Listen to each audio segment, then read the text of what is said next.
आपको बुलाने का मकसद आज जो कौम के हवाले से थी और वो जो गुज़िश्ता तकरीबन 1 साल से हमारे ऊपर हुक्मरान मुसल्लत है, जिनको रजीम चेंज के नाम पर पाकिस्तान के अंदर लॉन्च किया गया और जो इस वादे के ऊपर आए थे पाकिस्तान के अंदर कि हम अपने कपड़े बेचकर कौम को सहूलतें फराहम करेंगे, उन्होंने अपने कपड़े क्या बेचने थे बल्कि कौम को जो फितरी लिबास पहनाया गया यानी कि मांस और गोश्त वो भी नोचना शुरू कर दिया है। और जिनके दावे बुलंदोबांग थे कि इसहाक डार साहब पाकिस्तान में आएंगे और पाकिस्तान की मैशत इस रोह में बहना शुरू हो जाएगी कि यहाँ हर कोई खुशहाल हो जाएगा, यहाँ 2 वक्त की रोटी लोगों को आसान हो जाएगी, गरीब खुशहाल हो जाएगा। लेकिन गरीब की बदहाली और ज़बूहाली इस नहर तक जा पहुंची है कि वो जमात जो एक दीनी अकायद और दीनी इक़्तिदार के हवाले से अपना मौक़िफ़ रखती है, उसके ज़िम्मेदारान ने भी जब कौम का हाल देखा और इस नहज पर देखा तो उन्होंने भी ये फैसला किया कि हम अपनी कौम के साथ खड़े हों, नहीं तो ये कौम जिसमें बहुत सारा दम खम था उसको भूख से मार दिया जाएगा। और अगरचे वो जमहूरियत के नाम पर मार दिया जाए और अगरचे वो मुफाहमत के नाम पर, लेकिन दो सारी चीज़ें कौम को बिलाखिर भूख फराहम कर रही हैं। और इस वक्त जितने भी आंकड़े मिलाए जाएं यानी कि मिलाए जाएं, आंकड़े मिलाए जाएं और जितने भी इशारे ऊपर नीचे किए जाएं, बिलाखिर नतीजा यही है कि कौम को 2 वक्त की रोटी बहुत मुश्किल है और उनका गुज़र-औक़ात बहुत मुश्किल है। बल्कि कल जो एक कौम के सर पर आफत और बला नाजिल कर दी गई है, जो पिछले 2 दिनों में मिनी बजट के नाम पर जो रहती सहती कसर थी वो भी निकाल दी गई है। और कौम जो आखिरी सांसें ले रही थी बल्कि उनकी अब कफन भी नोचने वाली बात है। और साकदार साहब ने कह दिया है कि अब जो मर गए हैं उनके ऊपर भी ये तो कफन उतारने वाली बात है। यानी कफन चोर हकीकत में अगर कोई आज के दौर में देखे तो वो हमारे वजीर खजाना साहब हैं, जिन्होंने इतना अजीब बात की है कि मरे हुओं को भी सुकून नहीं। पिछले तो कहते थे कि कब्र में सुकून है, इन्होंने आकर कह दिया कि कब्र में भी सुकून नहीं है। और ये इनकी मुआशी पॉलिसी है कि उन्होंने बजाय अपने शाही प्रोटोकॉल और अखराजात कम करने के बजाय के सरकारी एहलकारों की जनाब मराहत कम करने के बजाय के अशराफिया के ऊपर कोई जनाब बोझ डालने के, उन्होंने आसान सा काम ढूंढा है कि वो बिजली, तेल और गैस की कीमतें बढ़ाकर कौम का वो भी निचोड़ लें जो बाकी कतरे खून के जिस्म में बाकी है। तो ये बहुत सारी तवील एक दास्तान है। उसमें सिर्फ आज का नहीं, पाकिस्तान की उम्र तकरीबन 75 साल मुकम्मल हो चुकी है, 76वें साल में दाखिल है और वो भी कुछ माह तक मुकम्मल होने वाली है। 75.5 साल का पाकिस्तान जो है वो आज 23वीं मरतबा IMF के दरवाजे पर फिर खड़ा है। और पाकिस्तान के कर्जे जो पिछले 1 साल में 23% बढ़ चुके हैं और तकरीबन आज की जंग अखबार की रिपोर्ट के मुताबिक तकरीबन पाकिस्तान 50,996 अरब तक मकरूज हो चुका है। और अंदरूनी और बैरूनी जो वाजिबात हैं, कर्ज हैं, वो एक अलहदा है। और महंगाई जो थी वो 12.3% थी पिछले साल और जो अब बढ़कर 25.3। ये सारे इशारे हैं जिनको हम हुकूमत मिलाए, अपोजिशन मिलाए, कोई भी मिलाए और दुनिया का सबसे बेहतरीन इकोनॉमिस्ट भी मिलाए, लेकिन आखिर बात यह है कि पाकिस्तान का गरीब, पाकिस्तान के मुतवस्सित तबके और सारे तबके पाकिस्तान के इस वक्त महंगाई की सूरत में उलझ चुके हैं। और बेयकीनी की सूरत हाल ये है कि आज अब पाकिस्तान की मंडियां हों, पाकिस्तान के कारोबार हों, तिजारती मराकज़ हों, हर कोई परेशान है कि किसी भी चीज़ को इस्तेहकाम नहीं है।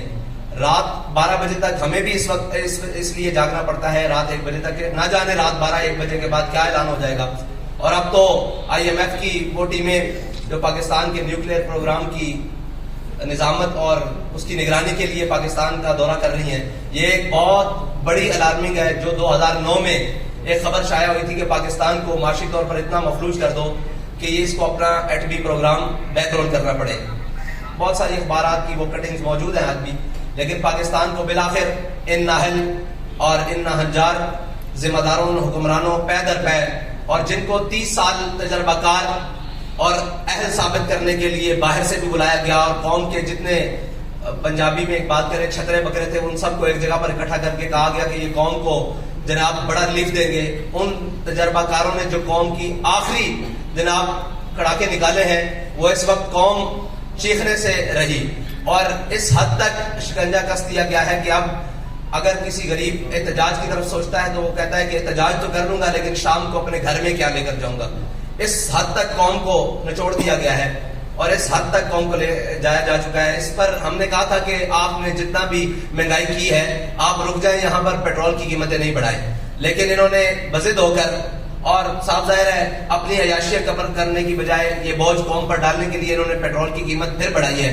और इसमें हमारा ऐलान यह है कि हम आपको फिर 72 घंटे का अल्टीमेटम दे रहे हैं और हमारा ये आपसे मुतालबा है फिलहाल कि आप ये पेट्रोल की दी हुई कीमतें वापस लें, वरना 72 घंटे बाद हम वो ऐलान करने पर मजबूर हो जाएंगे जिसके लिए तहरीक लब्बैक पहले भी जानी जाती है।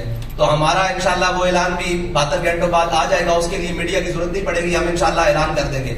आज इसलिए बुलाया गया है कि हो सकता है बाद में ये कहेंगे जी हमें वक्त दिया जाता, हमें ये किया जाता। आपको 72 घंटे का हुकूमत पाकिस्तान को तहरीक लब्बैक पाकिस्तान अल्टीमेटम देती है कि 72 घंटे के अंदर ये कीमतें जो थी वो 15-14 फरवरी की रात तक वापस ले आई जाए, यानी कि 250 रुपए पेट्रोल, ये जो 22 रुपए कीमत बढ़ाई गई है। और आलमी मंडी में भी तेल की कीमतों में इस्तेकाम आया है, लेकिन पाकिस्तान की इन ना अंजार और ना जो बज़ाहिर तजर्बाकार टीम है इसने पाकिस्तान के वो सारे मामला, और लोग कहते हैं जी कि खरीदा हुआ महंगा है, तो अगर खरीदा हुआ महंगा है तो आप हुक्मरान किस बात के हैं? आपको हुकूमत किस बात की दी गई है अगर आप रिलीफ नहीं दे सकते? और अगर आप रिलीफ नहीं दे सकते तो ये कौम की जान छोड़े। और हम तो इंतजार करते रहे कि शायद किसी को अपने इक़्तिदार के अलावा कौम के भी ख्याल आए, लेकिन कुछ जेल की जानिब चल पड़े और कुछ जनाब कौम के कपड़े उतारने की जानिब चल पड़े और कौम को नोचने की जानिब चल पड़े।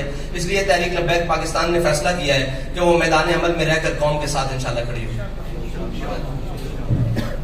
साहब भाई, अगर अब 72 घंटे का आपने फाइनेंस मिनिस्टर को जो वक्त दिया है, अब अगर नहीं होता तो क्या फिर आप कोई नया मार्च करने जा रहे हैं या कोई थ्रेट है? जी नहीं, ये थ्रेट नहीं है, हमने अल्टीमेटम दिया है। उसके बाद तहरीक लब्बैक अपना एहतजाज भी रिकॉर्ड करवाएगी और अपना जो भी उसका अगला लाए अमल है वो नीचे ऐलान कर दिया जाएगा। उसमें यह है कि हम अपने कारकुनान से कहते हैं कि आप कौम के पास जाएं और उनको बताएं कि ये आपके मफाद के लिए तहरीक लब्बैक पाकिस्तान ने इतना बड़ा कदम लिया है और आप साथ खड़े हों। और हर शख्स के पास, ताजर, किसान और हर तंजीमों के पास जाएं और उन्हें जाकर बताएं कि जो भी तहरीक लब्बैक की कॉल हो आप उसके ऊपर लब्बैक है। सबसे बताएं लाइन आपने बता दिया कि आप क्या करने जा रहे हैं, क्या उस तरह के मोटरवेज या कौमी शहर बंद करेंगे या कोई और इस तरह का लाइन बनाएंगे? नहीं, हम हर वो काम करेंगे जिससे कौम को फायदा हासिल हो। सर, हम आपके पास खबर लेने आए, थोड़ा सा इशारा तो बताएं ना। जी, आपको खबर देकर जा रहे हैं कि 72 घंटे बाद आपको बहुत बड़ी खबर मिलेगी। और कोई सवाल?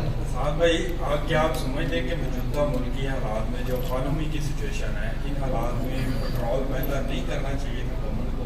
आपको नहीं लगता इसके अलावा गवर्नमेंट के पास कोई ऑप्शन नहीं थी, कोई एमआईएफ से डील भी नहीं हो सकती?